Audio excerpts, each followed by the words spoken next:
When we see the kidney from internal side, we can see that it has been divided into two regions. The outermost region is called as the cortex and the innermost region is called as the medulla. In the medulla region, we can see conical projections, and these conical projections are been called as either medullary pyramids or the renal pyramids. The tip of the pyramid is called as a renal papillae. The pyramids are attached to a cup-like structures called as the minor calyx. Minor 2 to 3 minor calyx, they are joining over here to form the major calyx. Major calyx is again joining to form one space, and that space is called as a pelvis, also called as a renal sinus. And from the renal pelvis or the renal sinus, the urine will go into the ureter. From ureter, it will go to the bladder and then the urethra. Okay. Now, today we are going to learn the structural and functional unit of kidney. We know that inside the kidney, who is actually preparing the urine? It is a nephron which is preparing the urine. So, nephron is called as the structural and functional unit of kidney.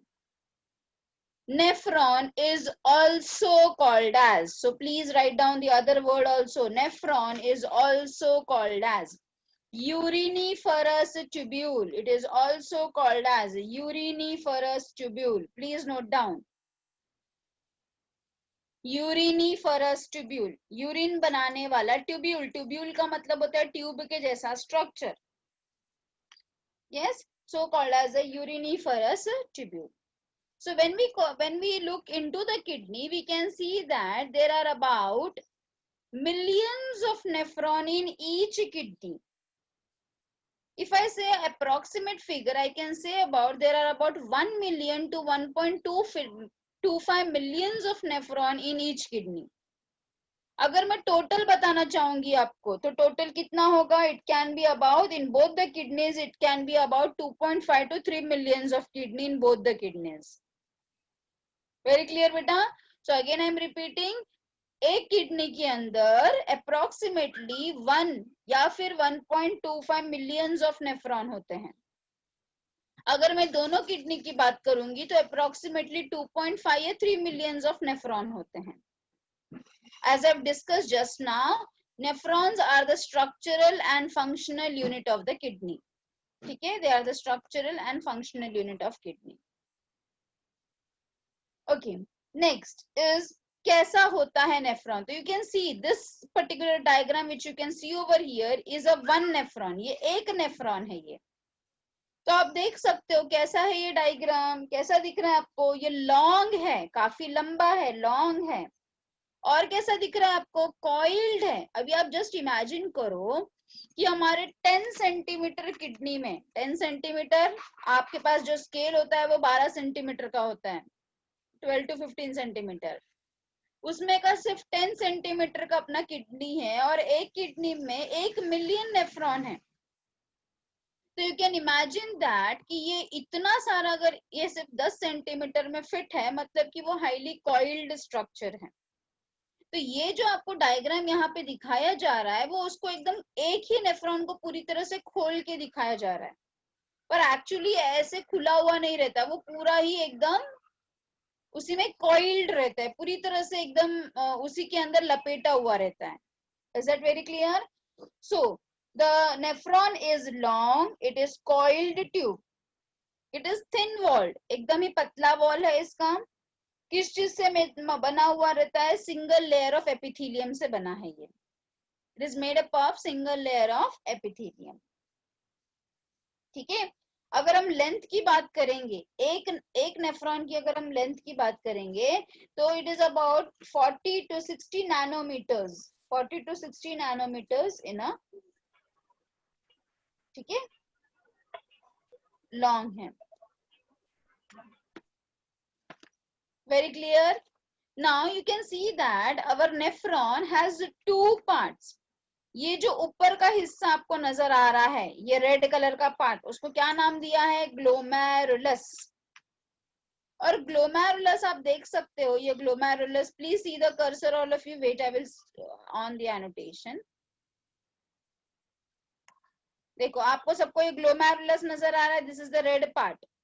और ये glomerulus कहाँ पर present है? एक cup के जैसे structure में present है जिसका नाम है बोमैन्स कैप्सूल। ठीक है, सो ये ग्लोमेरुलस और ये बोमैन्स कैप्सूल, ये दोनों को मिला के एक नाम दिया गया है जिसका नाम है मैल्फीजियन बॉडी। क्या बोला जाता है इसको? Malpighian body. हाँ, please note down, all of you please note down. देखो हमने कॉकरोच में क्या पढ़ा था? मैल्फीजियन ट्यूब्यूल पढ़ा था। अभी इवोल्यूशन हुआ है, तो इवोल्यूशन होने से यही जो मैल्फीजियन ट्यूब्यूल था, अब हमारे केस में ये मैल्फीजियन बॉडी बन चुका है। तो again I am repeating it once again, ये पूरा नेफ्रॉन है। और नेफ्रॉन का ये हम अब सिर्फ ऊपर वाले हिस्से की बात कर रहे हैं। तो ये जो हिस्सा है, जो रेड कलर का स्ट्रक्चर हमें दिख रहा है, दिस इज द ग्लोमेरुलस। और ये ग्लोमेरुलस जिस कप में प्रेजेंट है, ये जो कप है, ये कप को हम बोलते हैं बोमैन्स कैप्सूल। तो glomerulus and Bowman's capsule together is known as the Malpighian body. Malpighian body को एक और नाम से जाना जाता है, called as a renal corpuscles. Please note down, it is also called as a renal corpuscles. और बाकी का ये जो आपको दिख रहा है, I will move the thing, ये जो पूरा आपको नजर आ रहा है, ये पूरा, this full is called as a renal tubule. समझ में आ गया? So I can say that instead of saying that it is made up of glomerulus and renal tubule, I will say the word that the nephron is made up of Malpighian body and the renal tubule. So please note down each nephron. Please note down all of you in your notebook. Each nephron is made up of two parts. Each nephron is made up of two parts. What are they? Malpighian body and renal tubule. Malpighian body and the renal tubule. Have you all noted? Malpighian का spelling क्या है? अच्छा रुको, Malpighian का spelling के लिए I will open the textbook by the meantime. Wait.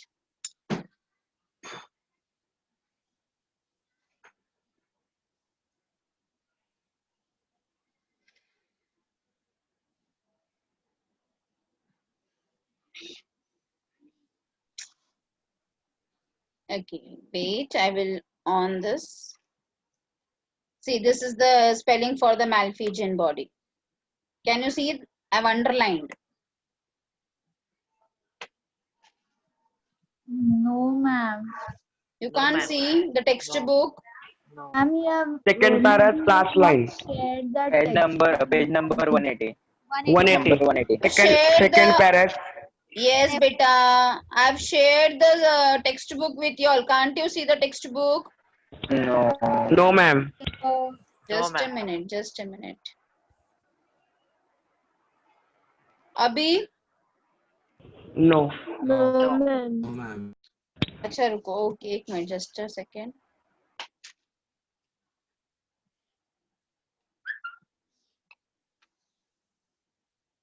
Please let me know whether you are able to see the textbook. Ma'am, yes. Yes, ma'am. Yes, Yes, ma'am. ma'am.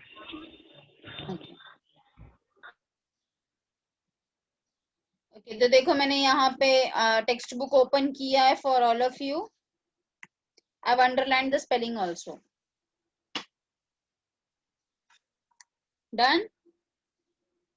Yes. Yes. Okay. तो क्या बताया मैंने? Nephron जो है वो दो चीजों से बना है, एक है मैल्फीजियन बॉडी और दूसरा है रीनल कॉर्पसल्स। तो अभी यहाँ पे जो आप डायग्राम देख रहे हो, ये बोमैन्स कैप्सूल एंड ग्लोमेरुलस है, मतलब कि ये है क्या? It is nothing but this renal corpuscles का डायग्राम है या फिर मैल्फीजियन बॉडी का डायग्राम है। करेक्ट है? Okay, next part is Let us learn about the Malpighian body first in detail. पहले हम Malpighian पढ़ेंगे और बाद में हम फिर renal tubule पढ़ेंगे. Okay. Now, when we talk about this Malpighian body, yes, Malpighian body is made up of Bowman's capsule and the glomerulus. हाँ, Bowman's capsule and glomerulus. तो Bowman's capsule क्या है? So Bowman's capsule, now see the diagram. Okay, I will share that diagram. That will be more better.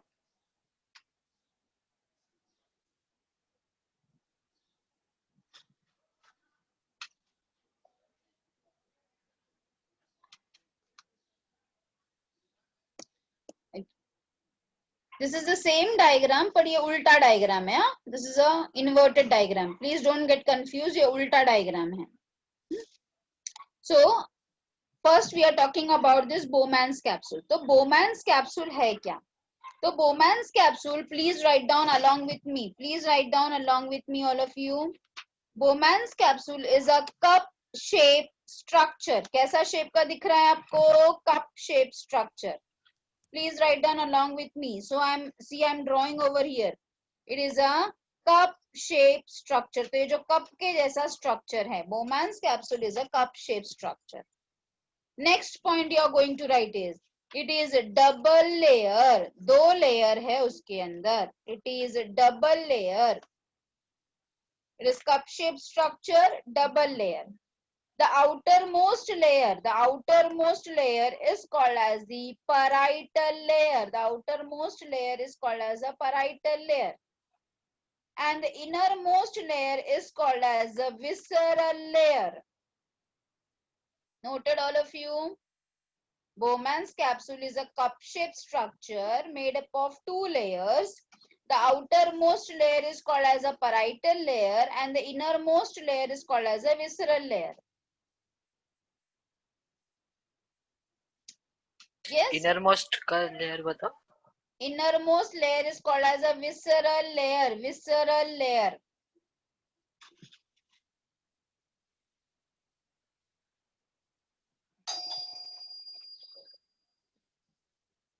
Innermost layer लिखा आपने, visceral layer. Yes. Yes, ma'am. Now, in the visceral layer, I think so. I must show you this only because spelling का फिर problem होगा. You are asking me spellings. In the visceral layer, now see here. This is the parietal wall बोलो या parietal layer बोलो. And अंदर वाले layer का नाम क्या बताया मैंने? Visceral layer या फिर visceral wall. ठीक है? अच्छा, अब विसरल लेयर में अभी देखो मैं यहाँ पे ये कर रही हूँ, कुछ सेल्स ने अपने शेप को मॉडिफाई कर दिया. देखो यहाँ पे भी कुछ सेल ने अपने शेप को मॉडिफाई कर दिया है. And after modifying they are looking like a foot. पंजे के जैसा नजर आ रहे हैं. So these cells are called as the podocyte. What they are called as? They are called as a podocyte. So what is podocyte? In the visceral layer, some of the cells has modified their shape to form a foot-like structure called as the podocyte. Got it? Have you written? Ma'am, repeat it. Repeat करूँ? अच्छा रुको. ये सारे चीजें बेटा है यहाँ पर है. Then to आप सिर्फ पहले समझ के लो कि फिर मैं आपको लिखा के भी दे दूंगी. पहले आप समझ के लो मैं क्या बोल रही हूँ. ठीक है? Afterwards you can write down. पहले अच्छी तरह से समझ के लो कि मैं क्या बताना चाह रही हूँ. Again I am repeating once again from starting. We are learning nephron. Nephron is made up of two parts.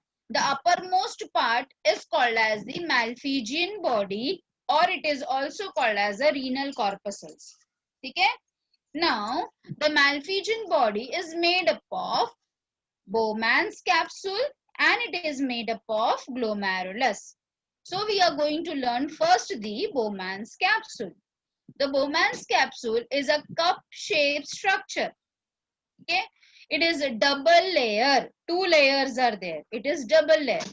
The outermost layer is called as the parietal layer or the parietal wall.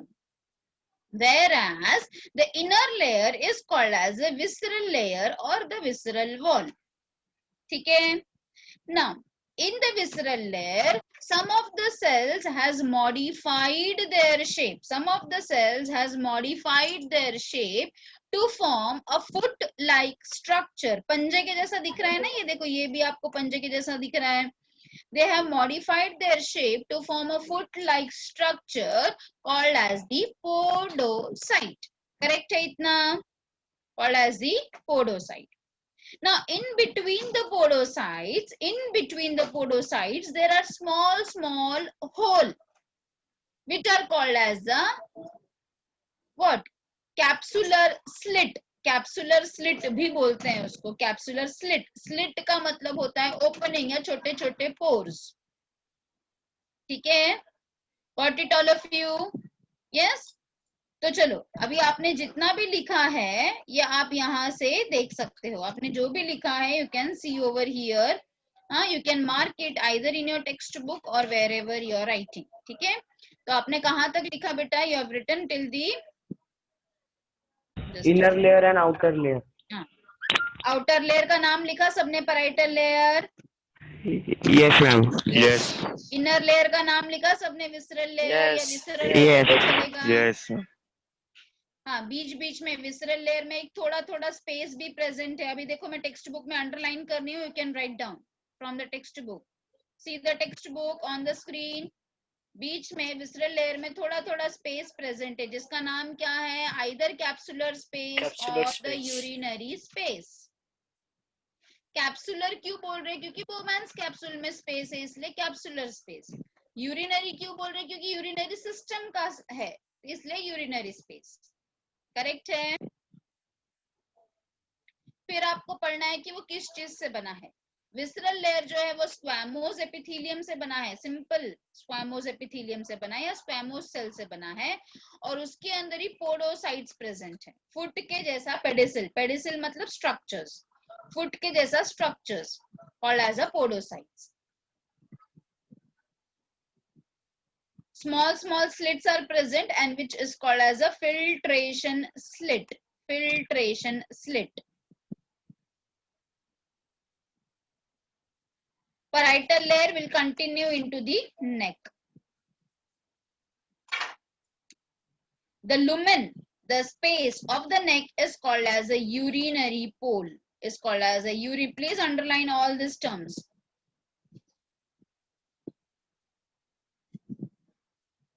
Have you underlined all the terms which I have underlined on the screen? Yes, ma'am. Yes, ma'am. Yes. हाँ, तो मुझे चलो कोई तो भी एक जन बताएंगे व्हाट इज कैप्सुलर स्पेस.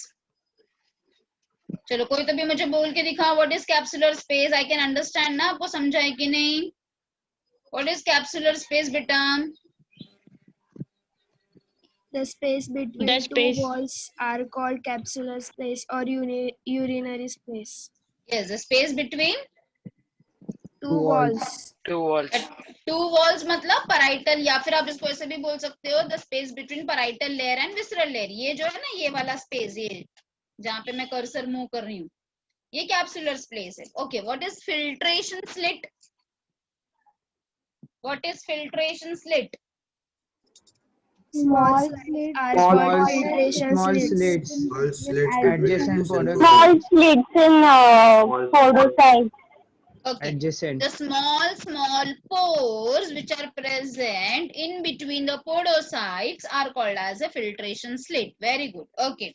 ये parietal layer आप देख सकते हो कि parietal layer किसमें कंटिन्यू हो रहा है? parietal layer ये एक ऐसा हाँ, yes, very good. It is continuing in this particular part जिसको हम क्या बोलते हैं? neck बोलते हैं. Very good. और ये जो लुमेन है, ये वाला जो पार्ट है, जो लुमेन है नेक का, ये जो लुमेन है इसको हम क्या बोलते हैं? Urinary pole. Very clear? आप देख सकते हो ये जो नेक है it is made up of this ciliated epithelium. Ciliated epithelium का मतलब क्या होता है? सीलिया के जैसे स्ट्रक्चर्स हमें नजर आ रहे हैं यहाँ पे नेक में. So it is made up of this ciliated epithelium. Correct है इतना? All of you done Yes. with the Yes, Bowman ma'am. capsule? Okay, chalo, now let us learn about the next part, that is the glomerulus. अभी मैं आपको glomerulus पढ़ाने जा रही हूँ. ठीक है? ये जो glomerulus है वो कहाँ पर प्रेजेंट है? इस कप के अंदर प्रेजेंट है, ये बोमैंस कैप्सूल के अंदर प्रेजेंट है, करेक्ट है ना। सो ये जो ग्लोमेरुलस है, ये जो पूरा आपको नजर आ रहा है ग्लोमेरुलस, यस, ये कहां पर प्रेजेंट है, ये पूरा ग्लोमेरुलस किसके अंदर प्रेजेंट है, ये कप के अंदर प्रेजेंट है, मतलब it is present inside the Bowman's capsule, ठीक है।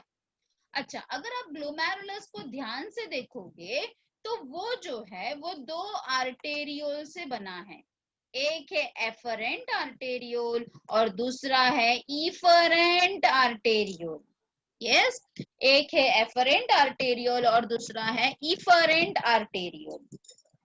ओके, ये टेक्स्ट बुक में एक थोड़ा सा मिस्टेक है, आप उसको करेक्ट कर लेना डायग्राम ड्रॉ करते वक्त। एफरेंट आर्टेरियोल इज थिकर, आप ये देख सकते हो कि ये थिक है, यस, ये राइट है, but efferent arteriole is thinner, इसको आप जब बनाओगे ना तो आप थोड़ा सा पतला बनाना, ये एक मिस्टेक है टेक्स्ट बुक में। So when you are drawing the efferent arteriole you have to draw a thin, थोड़ा पतला बनाना है इसे, ठीक है। So afferent arteriole is thicker and efferent arteriole is thinner, very important point है, it makes a very important difference, ठीक है। So glomerulus is present inside the Bowman's capsule. It is made up of efferent arteriole and efferent arteriole.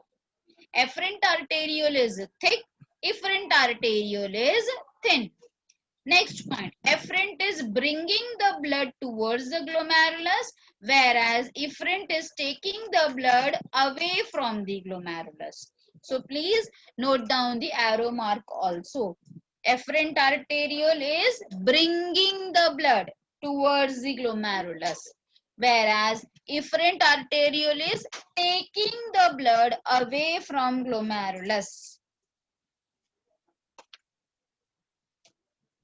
Now, when the efferent arteriole goes inside this, it is just making a bunch of capillaries, जैसे पूरा झुंड बन जा रहा है, bunch of capillaries, and again it is coming out like this.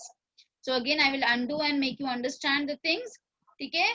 क्या है, ये efferent arteriole अंदर आया, अंदर आने के बाद ये पूरा एक टफ कैपिलरी बन गया और फिर उसी का एक पार्ट बाहर निकल के आया in the form of efferent arteriole. Did you got it what I mean to say? Yes, So what is ma'am. what is glomerulus? Glomerulus is a tuft of capillaries or a network of capillaries or a bunch of capillaries. How these capillaries are formed? These capillaries are formed from the efferent arteriole, which comes out in the form of efferent arteriole. So I am saying that the efferent arteriole is bringing the blood, whereas efferent arteriole is taking away the blood from the glomerulus. Is that very clear? So this again can be asked as a long answer question in the board exam with a diagram. Explain Malpighian body or explain renal corpuscles. इसको एक और नाम से जाना जाता है जो आपके टेक्स्ट बुक में नहीं दिया है, हाँ, it is also called as a पिगमैलियन कॉर्पसल्स, बट ये आपके टेक्स्ट बुक में नहीं दिया है. Those who are interested in NEET they can note down. It is also called as a Pygmalion corpuscles. So again, just have a look over here and underline whatever sentence I am underlining in the textbook. So it is nothing but a bunch of capillaries.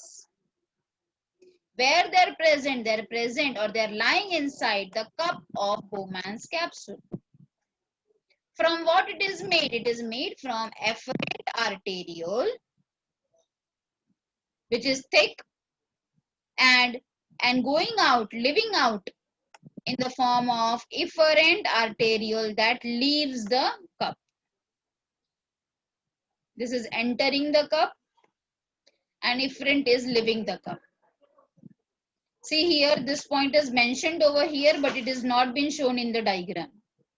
Efferent is greater than the efferent. ये point यहाँ पे mention किया पर diagram में नहीं दिखाया, पर आपको diagram बनाते वक्त ये याद रखना जरूरी है.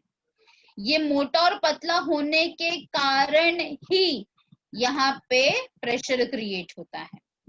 ये प्रेशर क्या है, क्यों होता है, ये हम यूरिन फॉर्मेशन में समझेंगे। ठीक है, तो ये एक एफरेंट मोटा होने की वजह से, इफरेंट पतला होने की वजह से hydrostatic pressure is been created, जो कि अल्ट्रा फिल्ट्रेशन में मदद करता है। Got it? क्लियर है?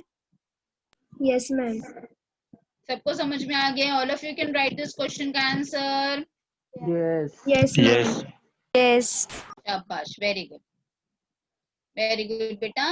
Now I will be teaching you. अभी तो हमने सिर्फ एक पार्ट पढ़ा है नेफ्रॉन का, अभी तो हमें बाकी है नेफ्रॉन, अभी पूरा बाकी है ना। नेफ्रॉन में और क्या क्या चीज है तो अभी हम देखते हैं यहाँ पे। अभी देखो ये वाला डायग्राम तो इतना उलझा हुआ है कि आपको समझ में नहीं आएगा, तो I will go back to that diagram जिसमें हम अलग अलग पूरी तरह से देख सकते हैं। ठीक है, सो दोनों को मिला के हम क्या बोलते हैं, you can see this the things which has been written on the screen.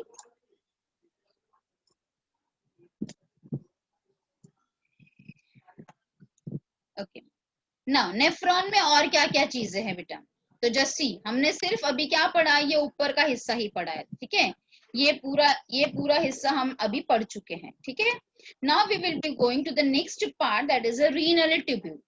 तो रीनल ट्यूब्यूल में जो बोमैन्स कैप्सूल से ये नेक के बाद क्या स्टार्ट होता है, तो नेक के बाद जो शुरू होता है उसको हम बोलते हैं प्रॉक्सिमल कॉन्वोल्यूटेड ट्यूब्यूल। क्या बोलते हैं हम उसको? Proximal convoluted tubule. प्रॉक्सिमल का मतलब है जो सबसे पहले आ रहा है, कॉन्वोल्यूटेड का मतलब है कॉइल्ड, एकदम कॉइल्ड है ये। अभी इतना ऐसा, ये डायग्राम में हम आपको ऐसा थोड़ा दूर दूर दिखाया है, पर ये ऐसे सेपरेटेड नहीं होते, एकदम हाईली कॉइल्ड रहते हैं, जैसे कोई रस्सी को आपने बांध के रखा है ना, वैसा रहता है ये।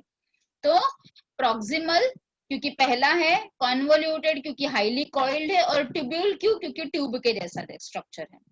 तो बोमैन्स कैप्सूल के बाद नेक आता है, नेक के बाद जो सबसे पहला ट्यूब्यूल आता है उसको हम नाम क्या बोलते हैं? Proximal convoluted tubule. ठीक है, उसके बाद हमें एक लूप के जैसा स्ट्रक्चर नजर आता है। लूप का मतलब क्या होता है? You shape structure. Yes, so proximal convoluted tubule के बाद आता है लूप ऑफ हेनले। क्या है? लूप ऑफ हेनले, या फिर इसको हेनलेज लूप भी कहा जाता है, हेनलेज लूप भी कहा जाता है। यस, तो ये लूप ऑफ हेनले या फिर हेनलेज लूप जो है, it is a U shape structure. अब इसमें आपको क्या इंपॉर्टेंट याद रखना जरूरी है कि ये लूप ऑफ हेनले में जो प्रॉक्सिमल कॉन्वोलेटेड ट्यूब्यूल से जो बाहर निकल रहा है, वो उसको हम नाम देंगे डिसेंडिंग लिम। क्या नाम देंगे? Descending limb. और बाद में आएगा असेंडिंग लिम। तो बच्चों आप क्या कंफ्यूज होते हो कि आप सोचते हो कि पहले असेंडिंग आएगा फिर डिसेंडिंग आएगा? नहीं, तो यहाँ पे पहले क्या आएगा? प्रॉक्सिमल कॉन्वोलेटेड ट्यूब्यूल के बाद इसको हम क्या नाम देंगे? डिसेंडिंग। डिसेंडिंग का मतलब क्या होता है? डिसेंडिंग का मतलब जो ऊपर से नीचे की तरफ आ रहा है उसको डिसेंडिंग बोला जाता है ना। ऊपर से नीचे इज डिसेंडिंग, नीचे से ऊपर इज असेंडिंग। करेक्ट है? Ascending. Yes. ठीक है, सो प्रॉक्सिमल 2.2 पर रहे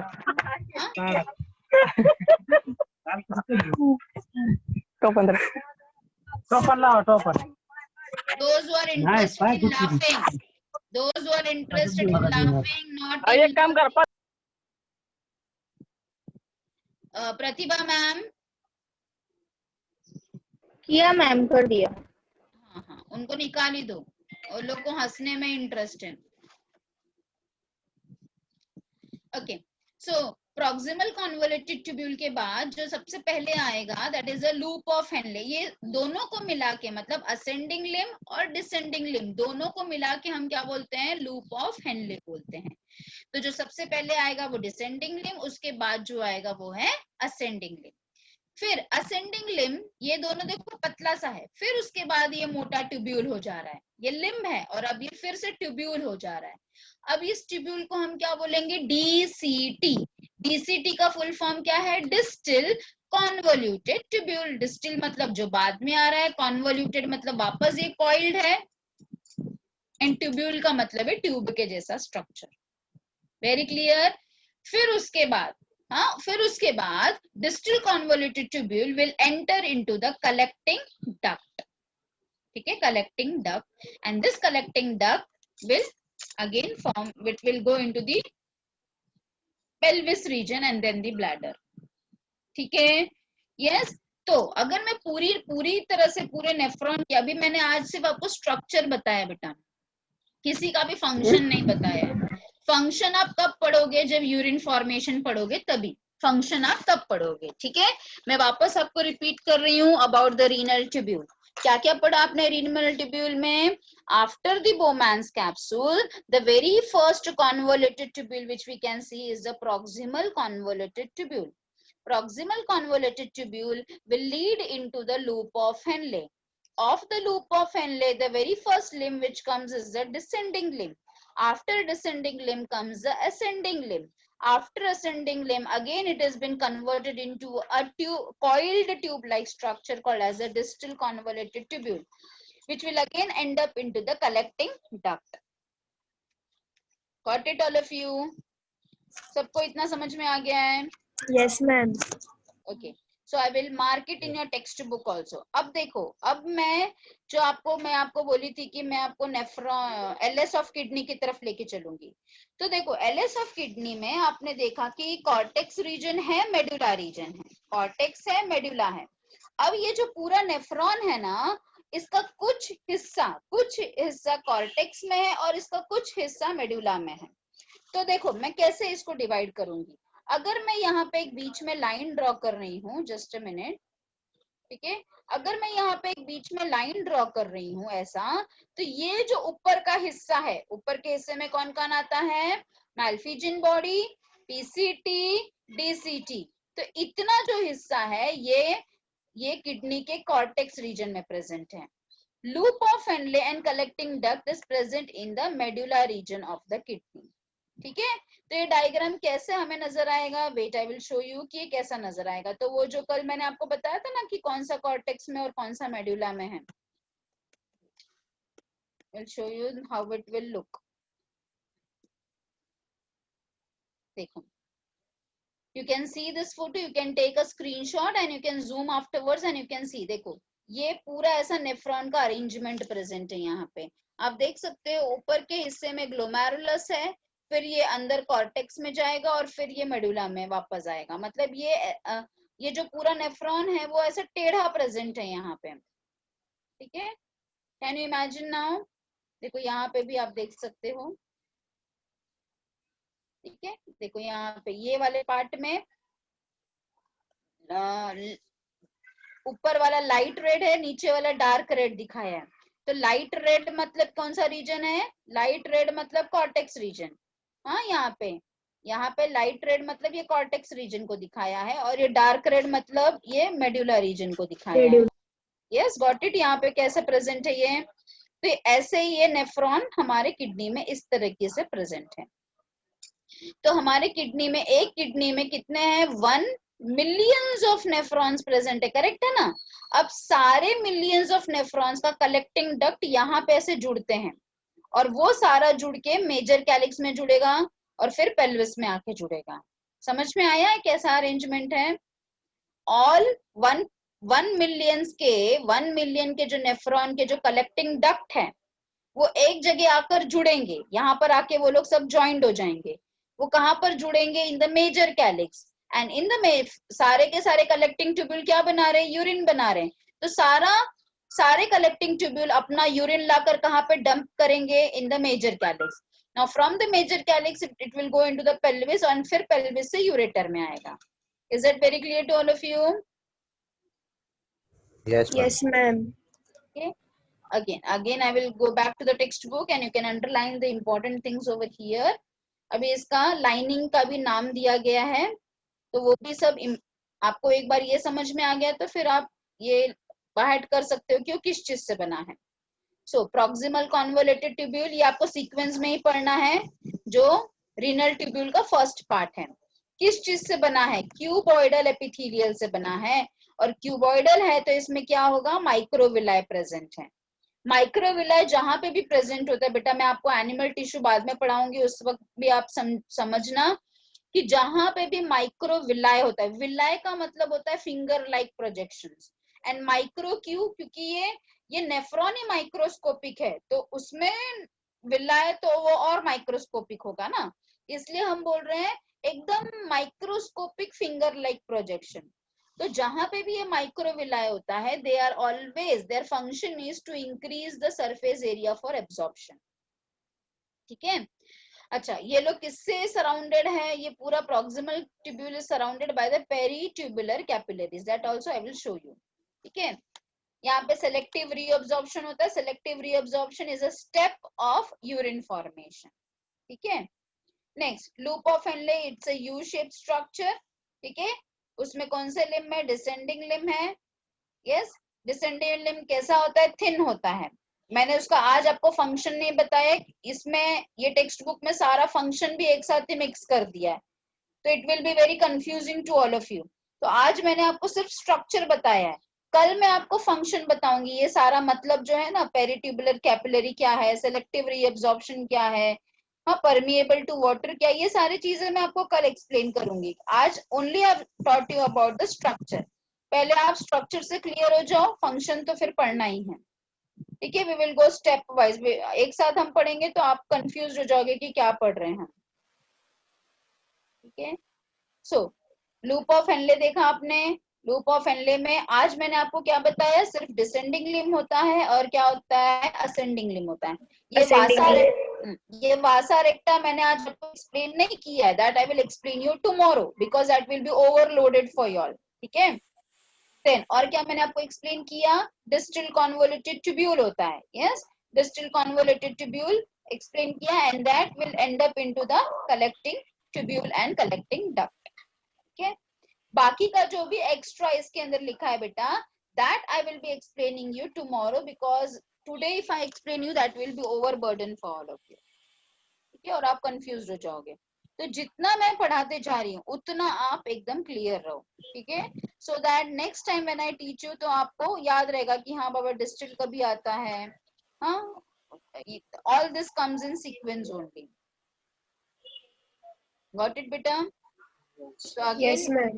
okay, I will again see what we have learned today. We have learned about the nephron. What is nephron also called as? Yes, what is nephron also called as? Uriniferous tubules. Very good. Tubule. Yes, very good. Uriniferous tubule. They are actually the structural and functional unit of kidney. There are about 1.1 millions of nephrons or 1.25 millions of nephron in one kidney. When we calculate both the kidneys, we can get a round figure of about 2.5 to 3 millions of nephron. Our nephron is divided into two regions. The uppermost part is called as a Malpighian body, also called as a renal corpuscles, also called as a Pygmalion corpuscles. And the rest other part, which is looking like a tube, is called as a renal. Renal का मतलब होता है kidney, kidney का tube. Okay. So first we have understood about this Malpighian tubule. See, this is the ulta diagram, ये inverted diagram है. So we have seen that the Malpighian tubule is made up of again the Bowman's capsule and the glomerulus. Bowman's capsule is double layer. Okay, double layer. Outer layer is called as a parietal layer. Inner layer is called as a visceral layer. In the visceral layer, we can see there is a in the visceral layer, we can see the some of the cells have modified their structure to form a foot-like structure called as the podocyte. Okay. Next, we have seen that the parietal layer will continue into the neck-like structure. The lumen of the neck-like structure is called as a urinary hole. The space between parietal and visceral layer is called as the capsular space or the urinary space. The slit present between the podocytes are called as a filtration slit. Then we have talked about this glomerulus. It is a bunch of capillary made up of efferent arteriole and efferent arteriole. Efferent arteriole is thicker as compared to the efferent arteriole, and because of the difference in the diameter, pressure is been created, which will help in ultrafiltration. Ultrafiltration is the first step of urine formation. Okay. Yes. फिर इसके बाद what will come? The neck region is made up of ciliated epithelium. After this will come the PCT. Here comes the loop of Henle. Loop of Henle is made up of descending limb first and then ascending limb. Then comes the DCT, and after DCT comes the connecting tubule, and collecting tubule will join to form the collecting duct. Yes. Yes. Next you can see over here the blood supply to the kidney. Now how this blood supply we can understand? The blood supply just go through this renal artery, kidney ka artery. Artery always divides to form the arteriole. जब वो kidney के अंदर जाएगा renal artery, तो renal arteriole बनेगा, उसके branching हो गए. यही आर्टेरियोल से ही एफरेंट आर्टेरियोल बनता है, और यही आर्टेरियोल पूरा ग्लोमेरुलस में वो बंच के जैसा कैपिलरी बनाया है. जब ये ग्लोमेरुलस से बाहर आता है तो हमने उसका नाम दिया इफरेंट आर्टेरियोल. सब आर्टरीज ही है. यही इफरेंट आर्टेरियोल फिर से बाहर निकलेगा जब ये ग्लोमेरुलस से, तो पूरे रीनल ट्यूब्यूल को लपेट लेता है. पूरा रीनल ट्यूब्यूल को वो क्या करता है? गुंडाल लेता है या लपेट लेता है, जिसको हमने नाम दिया है पेरी ट्यूबुलर कैपिलरी. पेरी मतलब पेरीफेरी, ट्यूबुलर मतलब पूरे ट्यूब को, रीनल ट्यूब्यूल को पूरा उसने क्या करके रखा है? लपेट के रखा है. So peritubular capillaries which will join to form the renal venule, and renal venule will join to form the renal vein. So this is how is the blood supply to the kidney. Okay, once again I will go back over here. So peritubular capillary में दिखाने के लिए, okay, just a second, I will do an annotation. I will show you how it is to make you understand. देखो, ये efferent arteriole है, ये वाला efferent arteriole है, ये वाला एफरेंट है, ये वाला इफरेंट है. यस, ये इफरेंट आर्टेरियोल यहां से बाहर निकलेगा और ये पूरी तरह से ये पूरे नेफ्रॉन को ऐसे गुंडाल लेगा. मैम स्क्रीन फ्रीज हो गई. Yes ma'am. Yes, ma'am. Screen is freeze. freeze हो Screen गया. is freeze. Screen is freeze. अच्छा रुको,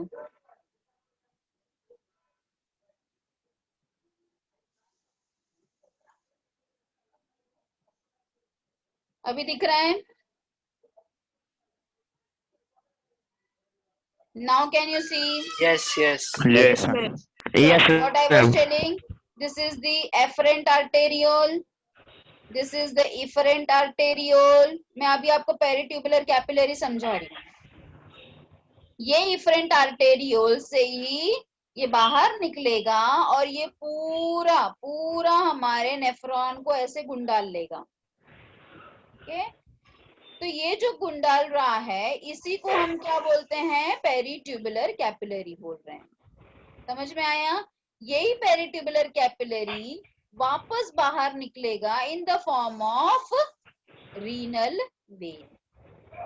समझ में आया मैंने क्या बोला? Yes, ma'am. ठीक है, तो कहाँ से बाहर आया है ये पेरिट्यूबुलर कैपिलरी? ये क्या है? Peritubular capillary. I am writing as PT. PT मतलब peritubular capillary. What is peritubular? ये ट्यूब के पेरीफेरी में जो कैपिलरी प्रेजेंट है. कैपिलरी कैसे बना? क्योंकि ये एफरेंट आर्टेरियोल का ब्रांचिंग है, इसीलिए हम उसको कैपिलरी बोल रहे हैं. क्योंकि वो इफरेंट आर्टेरियोल का ब्रांचिंग है, क्योंकि इसको पूरी तरह से लपेट रहा है, इसलिए हम इसको बोल रहे हैं पेरिट्यूबुलर कैपिलरी. यही पेरिट्यूबुलर कैपिलरी जब ऊपर की तरफ जाएगा तो पहले वो रीनल वेन्यूल बनेगा और फिर रेनल वेन्यूल से वो क्या बन जाएगा, रीनल। Renal vein. ठीक है, तो आपको ब्लड सप्लाई भी समझ में आया सबको, ब्लड सप्लाई टू किडनी भी समझ में आया सबको। Yes ma'am. Yes, ma'am. तो आपको होमवर्क क्या है बेटा, आपको आज का होमवर्क है to write down about the, जितना आपको समझ में आता है आप अपने हिसाब से, जितना आपने सुना है, जितना आपको समझा है, just write down about the nephron and write down this table blood supply to kidney, और इसको पूरी तरह से आप बाहर करके रखना। ये डायग्राम देखो, ये नेफ्रॉन है और नेफ्रॉन के साथ साथ we can see this peritubular capillary, पूरा इसको लपेटा हुआ है ना। और Yes. लपेटने के बाद पहले वो लपेट रहा तो रेड कलर से लपेट रहा है, फिर वो धीरे धीरे किस में बदल जा रहा है, ब्लू में बदल जा रहा है। क्यों? क्योंकि Blue. ब्लू हम किसको दिखाते हैं, वेन को दिखाते हैं। यही जो आर्टरी था ना, पहले तो आर्टरी था तो रेड कलर था, और फिर वो धीरे धीरे किस में बदल गया, वेन में बदल गया। तो फिर हम दिखा रहे हैं उसको, यही पेरिट्यूबुलर कैपिलरी से ही क्या बनता है, रीनल वेन्यूल, मतलब कि रीनल वेन बनता है। तो आप कलर का डिफरेंस भी देख सकते हो इसके अंदर। ठीक है, सो होमवर्क सबको समझ में आ गया है। What ever you have understand, right down about the